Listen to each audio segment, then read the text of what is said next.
ನಮಸ್ತೆ my dear friends, welcome back to our channel.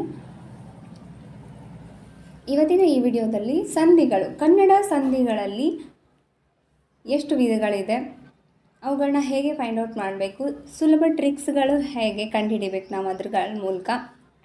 ಯಾವುದೇ ಪರೀಕ್ಷೆ ಇರ್ಬೋದು, ಈವನ್ 6th to 10th ಅಷ್ಟೇ ಅಲ್ಲ, ಆ್ಯಸ್ ವೆಲ್ ಆ್ಯಸ್ ಕಾಂಪಿಟೇಟಿವ್ ಎಕ್ಸಾಮ್ಸ್ಗೂ ಕೂಡ ನಿಮಗಿದು ಖಂಡಿತ definitely it will give a lot of help. Okay, so ಹಾಗಾಗಿ ವಿಡಿಯೋನ ಅಂಟಿಲ್ ದ ಎಂಡ್ವರೆಗೂ ನೋಡಿ, ಕೊನೆ ತನಕ ನೋಡಿ, ಅಂದಾಗ ಮಾತ್ರ ನಿಮ್ಗೆ ಅರ್ಥ ಆಗುತ್ತೆ. ಗ್ರಾಮರ್ ಕ್ಲಾಸಸ್ ಯಾವುದೇ ಲ್ಯಾಂಗ್ವೇಜ್ ಆಗಿರಲಿ, ಅದರ್ ಲ್ಯಾಂಗ್ವೇಜ್ಗಳನ್ನ ನೀವು ಕಲಿಯುವಾಗ, ಭಾಷಾ ವಿಷಯಗಳನ್ನ ಕಲಿಯುವಾಗ ಸ್ವಲ್ಪ ಕೇರ್ಫುಲ್ಲಾಗಿ ನೋಡೋದು ಅಥವಾ ಕೇಳೋದು, ಡೀಪಾಗಿ ಓದೋದು ಬಹಳ ಇಂಪಾರ್ಟೆಂಟ್ ಆಗಿರುತ್ತೆ.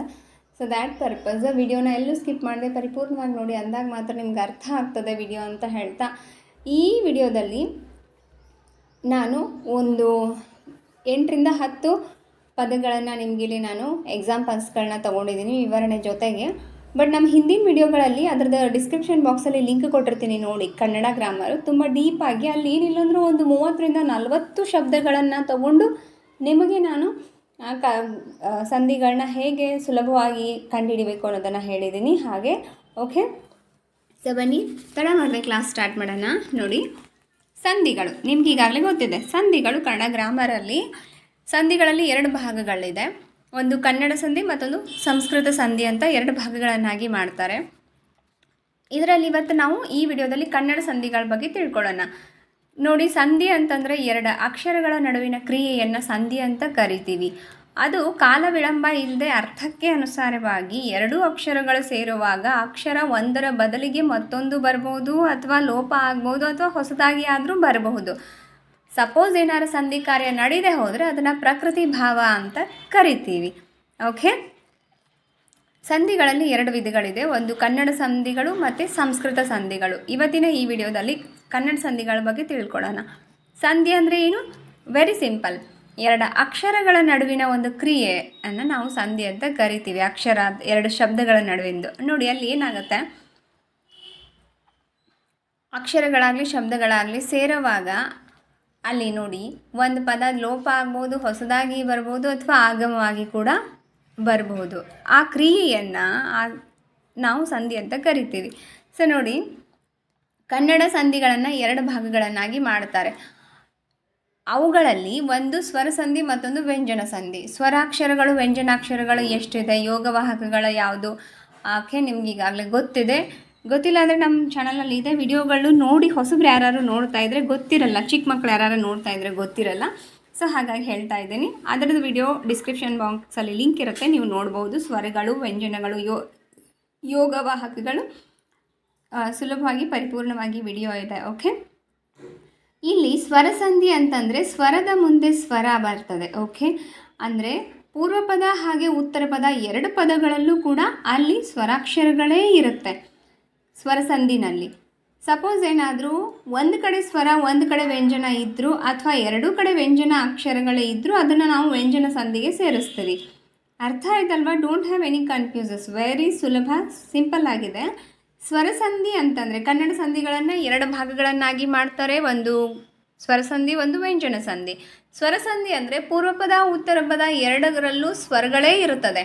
ಓಕೆ, ಒಂದು ಪದವನ್ನು ಕೊಟ್ಟಾಗ ಬಿಡಿಸಿ ಬರೆದಾಗ ಅದರಲ್ಲಿ ಪೂರ್ವ ಪದ ಉತ್ತರ ಪದ 2ರಲ್ಲೂ ಸ್ವರಗಳೇ ಇರುತ್ತೆ. ಇನ್ನು ವ್ಯಂಜನ ಸಂಧಿ ಅಂತಂದರೆ ಪೂರ್ವ ಪದ ಉತ್ತರ ಪದ 2ರಲ್ಲೂ ವ್ಯಂಜನ ಇರಬಹುದು, ಅಥವಾ ಒಂದು ಕಡೆ ವ್ಯಂಜನ ಇದ್ದು ಒಂದು ಕಡೆ ಎಲ್ಲಾದರೂ ಸ್ವರ ಇದ್ದರೂ ಕೂಡ ಅದನ್ನು ನಾವು ವ್ಯಂಜನ ಸಂಧಿಗೆ ಸೇರಿಸ್ತೀವಿ. ವ್ಯಂಜನ ಸಂಧಿಗಳಲ್ಲಿ ಪೂರ್ವ ಪದ ಮತ್ತು ಉತ್ತರ ಪದಗಳಲ್ಲಿ ಒಂದೇ ಕಡೆ ಸ್ವರ, ಮತ್ತೊಂದು ಕಡೆ ವ್ಯಂಜನ ಇರಬಹುದು, ಅಥವಾ 2 ಪದಗಳಲ್ಲೂ ಕೂಡ ವ್ಯಂಜನ ಇರ್ಬೋದು. ಗೊತ್ತಿರಲಿ ನಿಮಗೆ, ಅದೇ ಹೇಳ್ತಾ ಇದ್ದೀನಿ ನಾನು. ಪದೇ ಪದೇ ವಿಡಿಯೋನ ಕೇಳಿ, ಖಂಡಿತ ಅರ್ಥ ಆಗುತ್ತೆ. ಇನ್ನು ಸ್ವರಸಂಧಿಗಳಲ್ಲಿ ಮತ್ತೆ ನೋಡ್ರಿ, ಕನ್ನಡ ಸ್ವರಸಂಧಿಗಳು 2 ಇದೆ, ವ್ಯಂಜನ ಸಂಧಿ ಒಂದೇ ಇದೆ. ಕನ್ನಡ ಸ್ವರಸಂಧಿ ಇರೋದು 2, ವ್ಯಂಜನ ಸಂಧಿ ಒಂದಿರೋದು. ಸ್ವರಸಂಧಿಗಳು ಯಾವುದು ಅಂದರೆ ಲೋಪಸಂಧಿ. ಓಕೆ,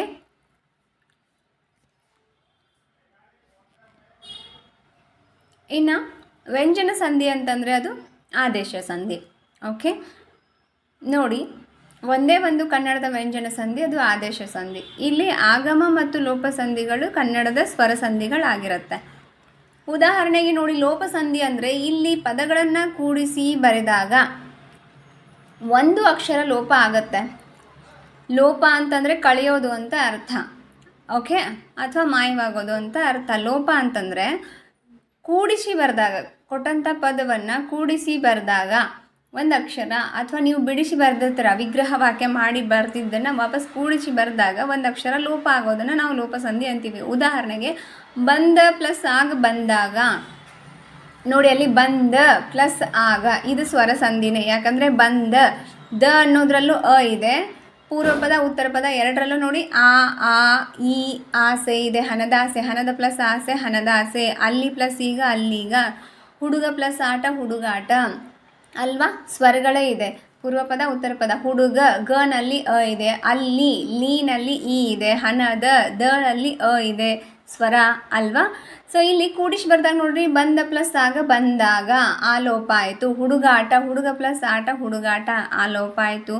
ಅಲ್ಲೀಗ, ಅಲ್ಲಿ ಪ್ಲಸ್ ಈಗ, ಅಲ್ಲಿ ದೊಡ್ಡ ಸ್ವರಾಕ್ಷರ ಲೋಪ ಆಯಿತು ಅಲ್ವಾ. ಹಣದ ಪ್ಲಸ್ ಆಸೆ ಹಣದಾಸೆ ಆ. ಇಲ್ಲಿ ಹಣದಾಸೆ ಅನ್ನೋದನ್ನು ನೋಡಿ, ಪೂರ್ವ ಪದ ಉತ್ತರ ಪದ ಎರಡೂ ಪದಗಳು ಕನ್ನಡ ಪದಗಳೇ ಆಗಿರೋದ್ರಿಂದ ಇದನ್ನು ನಾವು ಕನ್ನಡ ಸಂಧಿ ಅಂತಲೇ ಹೇಳಬೇಕು. ಕೆಲವರು ಸವರ್ಣ ದೀರ್ಘ ಸಂಧಿ ಅಂತ ಹೇಳ್ತಾರೆ. ಅಲ್ಲಿ ನೋಡಿ ಸಂಸ್ಕೃತ ಪದ ಇಲ್ಲ. ಹಣದ ಪ್ಲಸ್ ಆಸೆ ಎರಡೂ ಪದಗಳು ಕನ್ನಡ ಪದಗಳೇ ಇದೆ, ಸಂಸ್ಕೃತ ಪದ ಅಲ್ಲಿ ಯಾವುದೂ ಇಲ್ಲ ಅಲ್ವಾ. ಸೊ ಹಾಗಾಗಿ ಇದನ್ನು ನಾವು ಕನ್ನಡದ ಸ್ವರ ಸಂಧಿಗೆ ಸೇರಿಸ್ಬೇಕಾಗ್ತದೆ. ಊರು ಪ್ಲಸ್ ಊರು ಊರೂರು, ಊರು ಪ್ಲಸ್ ಅನ್ನು ಊರಣ್ಣು, ದೇವರು ಪ್ಲಸ್ ಇಂದ ದೇವರಿಂದ, ಬೇರೆ ಪ್ಲಸ್ ಒಬ್ಬನು ಬೇರೊಬ್ಬನು, ಮುಳ್ಳು ಪ್ಲಸ್ ಅನ್ನು ಮುಳ್ಳನ್ನು, ಹುಡುಗರು ಪ್ಲಸ್ ಎಲ್ಲರೂ ಹುಡುಗರೆಲ್ಲರೂ, ಮೇಲೆ ಪ್ಲಸ್ ಏರು ಮೇಲೇರು, ಬಲ್ಲೆನು ಪ್ಲಸ್ ಎಂದು ಬಲ್ಲೆನೆಂದು, ಮನೆ ಪ್ಲಸ್ ಅಲ್ಲಿ ಮನೆಯಲ್ಲಿ. ಅರ್ಥ ಆಗ್ತಿದೆ ಅಲ್ವಾ. ನೋಡಿ ಅಲ್ಲಿ ಪೂರ್ವಪದ ಉತ್ತರ ಪದ ಸ್ವರಗಳೇ ಇದೆ. ಅಲ್ಲಿ ನೋಡಿ ನೀವು ಊರು ರೂನಲ್ಲಿ ಊ ಇದೆ ಅಲ್ವಾ, ದೇವರು ರೂನಲ್ಲಿ ಊ ಇದೆ. ಇಲ್ಲಿ ಈ ಕಡೆ ಒಬ್ಬನು ಇಂದ ಸ್ವರಾಕ್ಷರಗಳೇ ಇದೆ ಅಲ್ವಾ. ಪೂರ್ವಪದ ಉತ್ತರ ಪದ ಎರಡರಲ್ಲೂ ಸ್ವರಗಳೇ ಇದೆ. ಬಲ್ಲೆನು ಮೇಲೆ ಲೇ, ಲೇನಲ್ಲಿ ಎ ಅನ್ನೋ ಸ್ವರ ಇದೆ, ಓಕೆ. ಸೊ ಇಲ್ಲಿ ಹುಡುಗರು ರೂನಲ್ಲಿ ಊ ಇದೆ ಅಲ್ವಾ, ನೂನಲ್ಲಿ ಊ ಇದೆ, ಮನೆ ನೇ ಎ ಇದೆ ಮನೆ ಅನ್ನೋ ಪದದಲ್ಲಿ ಅಲ್ವಾ. ಸೊ ಪೂರ್ವಪದ ಉತ್ತರ ಪದ ಎರಡರಲ್ಲೂ ಸ್ವರಾಕ್ಷರಗಳಿದೆ ಅಲ್ವಾ. ಕೂಡಿಸಿ ಬರೆದಾಗ ಒಂದು ಅಕ್ಷರ ಲೋಪ ಆಗೋದನ್ನು ನೋಡಿದ್ರಿ, ಹಾಗಾಗಿ ಅದು ಲೋಪಸಂಧಿಗೆ ಉದಾಹರಣೆ. ಕನ್ನಡದ ಸ್ವರ ಸಂಧಿ ಲೋಪಸಂಧಿ. ಇನ್ನು ಆಗಮ ಸಂಧಿ ಎರಡನೇದು, ಕನ್ನಡದ ಸ್ವರ ಸಂಧಿನಲ್ಲಿ ಎರಡನೇದು ಆಗಮ ಸಂಧಿ. ಯ ವ ಅಕ್ಷರ ಇಲ್ಲಿ ಹೊಸದಾಗಿ ಬರ್ತದೆ. ಆಗಮ ಅಂತಂದರೆ ಆಗಮಿಸೋದು ಬರೋದು ಅಂತ ಅರ್ಥ ಆಗ್ತದೆ. ಇಲ್ಲಿ ಏನು ಬರ್ತದೆ ಹಂಗಂದರೆ ಅಕ್ಷರಗಳು ಯ ಅಥವಾ ವ ಅಕ್ಷರಗಳು ಬರ್ತಾವು ಆದೇಶ ಆಗಮವಾಗಿ. ನೋಡಿ ವೆರಿ ಇಂಪಾರ್ಟೆಂಟ್. ಇಲ್ಲಿ ಉದಾಹರಣೆ ನೋಡಿ, ಕೈ ಪ್ಲಸ್ ಅನ್ನು ಕೈಯನ್ನು, ಯ ಬಂದಿದೆ ಅಲ್ವಾ, ಅಲ್ಲಿ ಸ್ವರ ಅ ಹೋಗಿ ಕೈಯನ್ನು ಅ ಬಂದಿದೆ, ಯ ಬಂದಿದೆ ಕೂಡಿಸಿ ಬರೆದಾಗ. ಗುರು ಪ್ಲಸ್ ಅನ್ನು ಗುರುವನ್ನು, ನೋಡಿ ಗುರುವನ್ನು ವ ಬಂದಿದೆ ಆದೇಶ ಆಗಮವಾಗಿ. ಚಳಿ ಪ್ಲಸ್ ಇಂದ ಚಳಿಯಿಂದ ಎ ಬಂದಿದೆ. ಪುಸ್ತಕ ಪ್ಲಸ್ ಅನ್ನು ಪುಸ್ತಕವನ್ನು ವ ಬಂದಿದೆ. ಹೊಲ ಪ್ಲಸ್ ಅನ್ನು ಹೊಲವನ್ನು, ಹೊಳೆ ಪ್ಲಸ್ ಅಲ್ಲಿ ಹೊಳೆಯಲ್ಲಿ, ಗಡಿಬಿಡಿ ಪ್ಲಸ್ ಇಂದ ಗಡಿಬಿಡಿಯಿಂದ, ಆರಂಭ ಪ್ಲಸ್ ಆಗು ಆರಂಭವಾಗು. ನೋಡಿ ಅಲ್ಲಿ ಯ ಮತ್ತು ವ ಅಕ್ಷರಗಳು ಆಗಮವಾಗಿ ಬಂದಿದೆ. ಆಮೇಲೆ ಬಿಡಿಸಿ ಬರೆದಾಗ ಪೂರ್ವಪದ ಉತ್ತರ ಪದದಲ್ಲಿ ನೋಡಿ ಸ್ವರಗಳೇ ಇದೆ. ಗುರು ಊ ಇದೆ, ಚಳಿ ಲೀನಲ್ಲಿ ಈ ಇದೆ, ಪುಸ್ತಕ ಕನಲ್ಲಿ ಅ ಇದೆ, ಹೊಲ ಲನಲ್ಲೇ ಅ ಇದೆ, ಹೊಳೆ ಳೆ ಎ ಇದೆ, ಗಡಿಬಿಡಿ ಡಿನಲ್ಲೇ ಇ ಅನ್ನೋ ಸ್ವರ ಇದೆ, ಆರಂಭ ಬನಲ್ಲೇ ಅ ಸ್ವರ ಇದೆ ಅಲ್ವಾ. ಸೊ ಇನ್ನು ಇಂಪಾರ್ಟೆಂಟ್ ಏನು ನೋಡಿ, ಇಲ್ಲಿ ಗಮನಿಸಬೇಕಾದಂತಹ ಮುಖ್ಯ ವಿಷಯ ಏನು ಅಂತಂದರೆ ನೋಡಿ, ಉತ್ತರ ಪದದಲ್ಲಿ ವಿಭಕ್ತಿ ಪ್ರತ್ಯಯ ಬರ್ತಾ ಇರ್ತದೆ, ನಿಮಗೆ ಗೊತ್ತಿರಲಿ, ಓಕೆ.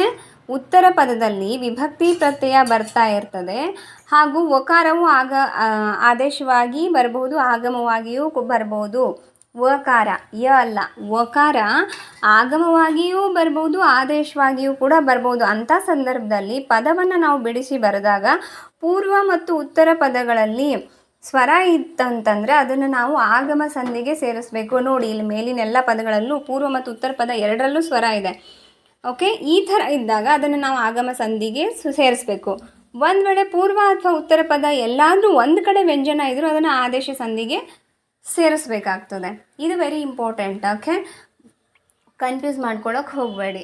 ಇದು ಬಹಳ ಇಂಪಾರ್ಟೆಂಟ್ ಪಾಯಿಂಟ್. ವಿಡಿಯೋ ಸ್ಪೀಡ್ ಅಂತ ಅನ್ಸಿದ್ರೆ ಪ್ಲೀಸ್ ದಯವಿಟ್ಟು ಪಾಸ್ ಮಾಡಿ ನೋಡಿ, ಖಂಡಿತ ನಿಮ್ಗೆ ಅರ್ಥ ಆಗ್ತದೆ. ಮತ್ತು ಇದೇ ಥರ ಪದಗಳು ನಿಮಗೆ ಬಹಳ ಬರ್ತದೆ ಬಿಡಿಸಿ ಬರೆಯೋವಾಗ.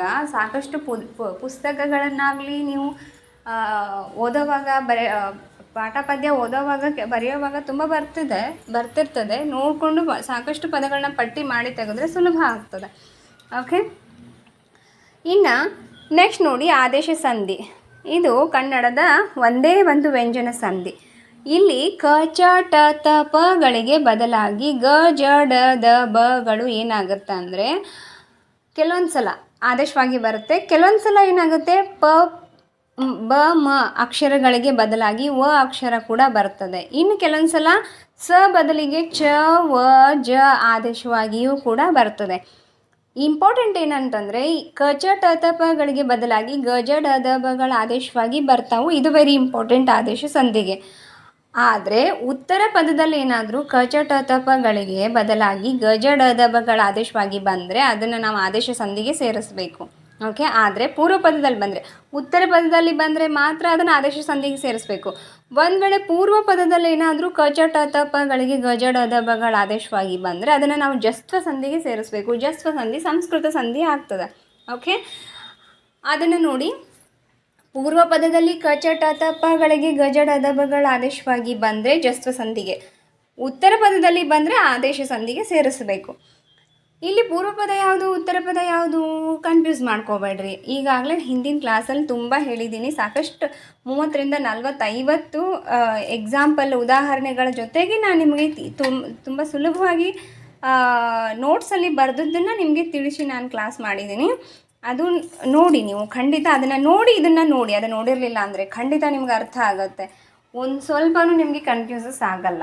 ಓಕೆ, ಹಾಗಾಗಿ ಪೂರ್ವ ಪದ ಉತ್ತರ ಪದ ಅದರಲ್ಲಿ ಸ್ವರಗಳು ವ್ಯಂಜನಾಕ್ಷರಗಳ ಎಲ್ಲಿ ಬಂದರೆ ಯಾವುದಕ್ಕೂ ಸೇರಿಸ್ಬೇಕು, ಇದನ್ನು ಇಷ್ಟು ಡೀಪ್ ಆ್ಯಂಡ್ ಡೆಪ್ತ್ ಆಗಿ ನೋಟ್ಸನ್ನು ವಿಶೇಷವಾಗಿ ಯಾವುದೇ ಪುಸ್ತಕದಲ್ಲೂ ಕೊಟ್ಟಿರಲ್ಲ. ಗ್ರಾಮರ್ ಪುಸ್ತಕದಲ್ಲಿ ಇದನ್ನು ಸೂಕ್ಷ್ಮವಾಗಿ ನಾವು ಅಬ್ಸರ್ವ್ ಮಾಡಿದಾಗ ಪದಗಳನ್ನು ನಾವೇ ಅರ್ಥ ಮಾಡಿಕೊಂಡು ಎಲ್ಲಿ ಸ್ವರ ಇದೆ, ಎಲ್ಲಿ ವ್ಯಂಜನ ಇದೆ, ಪದಗಳು ಹೇಗೆ ರಚನೆ ಆಗಿದೆ, ಅಲ್ಲಿ ಪೂರ್ವ ಪದ ಉತ್ತರ ಪದ ಪ್ರತಿಯೊಂದು ಅಕ್ಷರಗಳ ರಚನೆಯನ್ನು ಅದರ ಡಿಸೈನನ್ನು ನಾವು ನೋಡಿದಾಗ ಅದು ಖಂಡಿತ ನಮಗೆ ಗೊತ್ತಾಗ್ತದೆ ಇದೇ ಸಂಧಿಗೆ ಸೇರ್ತದೆ ಅಂತ.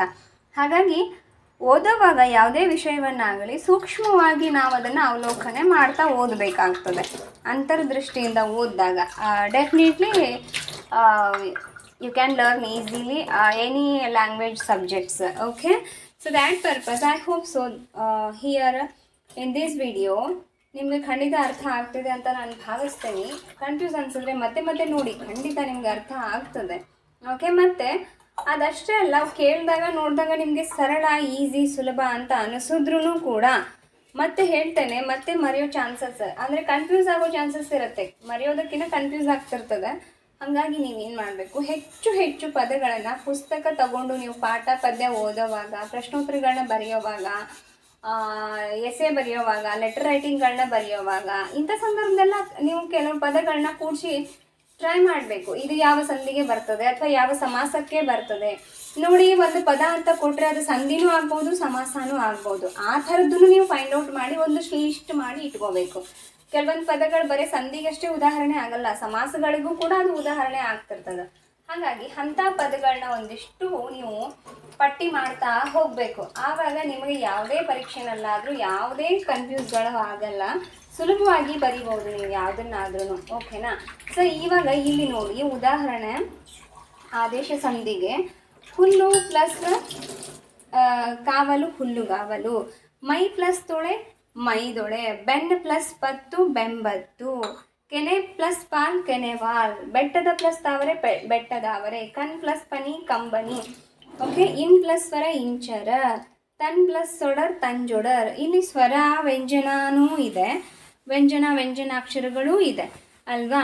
ಈ ಥರ ನೀವು ಒಂದಿಷ್ಟು ಪಟ್ಟಿ ಮಾಡಬೇಕು. ಅಂದಾಗ ನಿಮಗೆ ಅರ್ಥ ಆಗುತ್ತೆ. ಓಕೆನಾ? ಕನ್ಫ್ಯೂಸ್ ಆಗಲ್ಲ, ಸರಿನಾ? ಈ ಥರ ಬಹಳಷ್ಟು ಪ್ರಾಕ್ಟೀಸ್ ಮಾಡಿ. ಇವತ್ತಿನ ಈ ವಿಡಿಯೋ ಕನ್ನಡ ಸಂಧಿಗಳ ಬಗ್ಗೆ ಮಾತ್ರ ಆಗಿತ್ತು. ಮುಂದಿನ ವಿಡಿಯೋದಲ್ಲಿ ಸಂಸ್ಕೃತ ಸಂಧಿಗಳ ಬಗ್ಗೆ ಮಾಡ್ತೀವಿ ಸಪ್ರೇಟಾಗಿ ಮತ್ತೆ. ಓಕೆ, ಇಲ್ಲಿವರೆಗೂ ವಿಡಿಯೋನ ನೋಡಿದ್ದಕ್ಕೆ thank you so much for your valuable supporting to me. And thank you so much. ನೋಡ್ತಾ ಇರಿ, ಸ್ಟಡಿ ಚೆನ್ನಾಗಿ ಮಾಡಿ. ಬರೀ ಕೇವಲ ವಿಡಿಯೋಗಳನ್ನ ನೋಡೋದಾಗಲಿ ಅಥವಾ ಎಲ್ಲೋ ದುಡ್ಡು ಕೊಟ್ಟು ನಾವು ಕ್ಲಾಸಸ್ ಮಾಡಿದ್ದೀವಿ ಅಥವಾ ಫ್ರೀಯಾಗಿ ಕ್ಲಾಸಸ್ಗಳು ಸಿಗ್ತಿದೆ ಜಸ್ಟ್ ಯೂಟ್ಯೂಬಲ್ಲೇ ನೋಡೋಣ ಕಲಿಯೋಣ ಅನ್ನೋದು ಬೇಡ, ಲೇಜಿತನ ಆಗುತ್ತೆ. ಎಷ್ಟು ನೀವು ಹೆಚ್ಚು ಪುಸ್ತಕಗಳನ್ನು ಓದುತ್ತೀರೋ ಅಷ್ಟು ನಿಮಗೆ ನಾಲೆಜ್ ಬರ್ತದೆ. ಓಕೆ, ಬಿಕಾಸ್ ದಟ್ ಪುಸ್ತಕಗಳಲ್ಲಿ ಸಂಪೂರ್ಣ ಮಾಹಿತಿ ಇರ್ತದೆ. ಈ ಯೂಟ್ಯೂಬರ್ಸ್ ಏನು ಮಾಡ್ತಾರೆ, ಅವರು ತಮಗೆ ಇಂಪಾರ್ಟೆಂಟ್ ಅನಿಸಿದ್ದನ್ನು ನೋಟ್ಸ್ ಮಾಡ್ತಾ ಹೋಗ್ತಾರೆ ಮತ್ತು ಪ್ರತಿಯೊಂದೂ ಎಲ್ಲನೂ ಯಾವಾಗಲೂ ಹೇಳೋಕ್ಕಾಗಲ್ಲ. ಯಾಕಂದರೆ ಒಬ್ಬ ಗುರು ಆದವನು ಎಲ್ಲರಿಗೂ ಎಲ್ಲ ವಿಷಯನ ಕಲಿಸ್ಲಿಕ್ಕಾಗಲ್ಲ. ಓಕೆ, ಸೊ ದ್ಯಾಟ್ ಬಟ್ ಪುಸ್ತಕಗಳಲ್ಲಿ ಆಲ್ಮೋಸ್ಟ್ ಎಲ್ಲ ನಾಲೆಜ್ ನಿಮಗೆ ಸಿಗುತ್ತದೆ. ಇದು ನನ್ನ ಅನುಭವದ ಮಾತು. ಬೇಕಾದ್ರೆ ನೀವು ನೋಡಿ, ಸಾಧಕರನ್ನ ಜಾಸ್ತಿ ಪುಸ್ತಕಗಳನ್ನ ಓದ್ತಾರೆ. ಓಕೆ, ಸಿಗೋಣ ಮುಂದಿನ ವಿಡಿಯೋದಲ್ಲಿ. Thank you so much for watching this video. ನಮಸ್ತೆ.